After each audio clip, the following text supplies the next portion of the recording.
Then we have the flow work. This is one of the important concept here. See, you can here you can take this open system.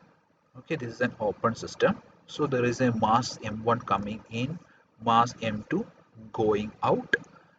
Okay, uh, see, initially the pressure here at this position 1 is p1 v1 a1. Pressure is the v1 is the velocity, a1 is the cross sectional area here. Similarly here it is p2 v2 a2, right? Now uh, you can calculate the flow work as like this. Just like flow work is another form of displacement work.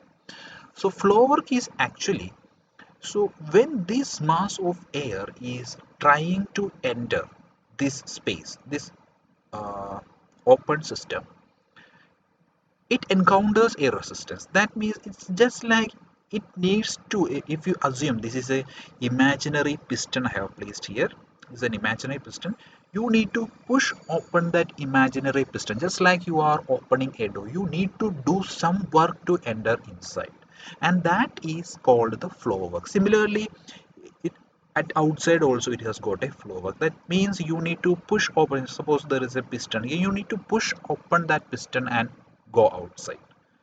Okay, and that is defined as the flow work. Then actually how will you calculate this flow work? You can see that, see, if you want, if you assume an imaginary piston here, see, it has got a resistance. That means when it is pushed to this side, it displaces a volume, that is dv. Okay, and this dv is the displaced volume. So work is p into dv, pressure into dv.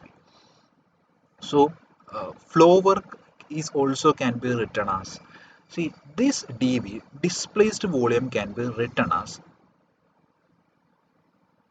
this is equal to specific volume. The small v is the specific volume here into dm, that is small elemental mass. So that is the mass here, small elemental mass.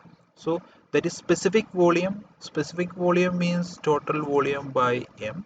So this into dm will give you the dv, that is displaced, small volume displaced.